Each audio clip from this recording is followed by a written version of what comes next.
गुरुजी, अब आप ही हमें उस नकली कौड़ी के मायाजाल से बचा सकते हैं, हमारे पूरे परिवार को बचा सकते हैं। वो हमारे परिवार के पीछे क्यों पड़ी है? कौन है वो? हमने सोचा कि आप लोग पहले ही इतनी बड़ी विपदा से निकले, आपको अधिक चिंतित ना करें। हम स्वयं कुछ साधना करके उसे मिटा दें, लेकिन हमारी साधना पूरी होने से पहले ही चोटी ने उस शरीर पर नियंत्रण प्राप्त कर लिया था। इसका मतलब वो उस नकली कौड़ी का जन्म उस छोटी से हुआ है।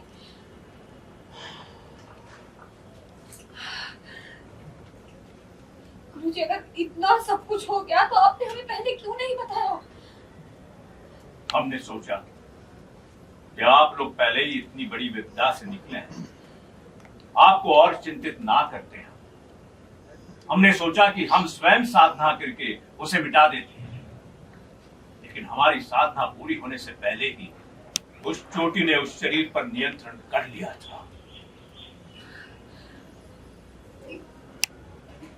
लेकिन गुरुजी, वो तो एक पापी आत्मा है ना, फिर वो पूजा में कैसे बैठ गई? क्योंकि चोटी ने जिस शरीर पर नियंत्रण प्राप्त किया है वो एक पवित्र इंसान का शरीर है। उसने अपने जीवन में बहुत सारे पुण्य बटोरे हैं। गुरुजी, अब तो वो वापस आ गई है ना, और वो वापस आई है तो अपना बदला पूरा करने आई होगी ना? हाँ, लेकिन उसे अपने पुराने अवतार में आने के लिए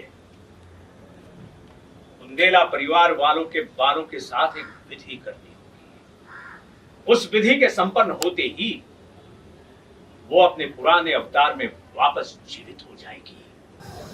नहीं नहीं नहीं, अब चाहे कुछ भी हो जाए गुरुजी, हम उसको वापस जीवित नहीं होने दे सकते। गुरुजी, अब आप ही कुछ कीजिए।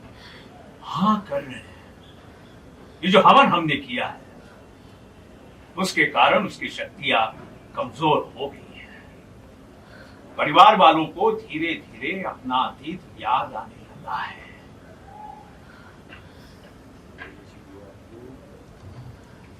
आज अमावस्या की रात है गौरी। आज अपनी काली शक्तियों को बढ़ाने के लिए पूरी रात वो विधि करेगी। तुम्हें अगर अपने परिवार को बचाना है तो उस चोटी की विधि पूर्ण होने से पहले उस चोटी के पास बुंदेला परिवार वालों के जो बाल हैं उन बालों को तुम्हें स्वयं अपने हाथों से भस्म करना होगा। यदि इससे पहले उस चोटी की विधि संपन्न हुई तो वो चोटी अपने वास्तविक रूप में जीवित हो जाएगी।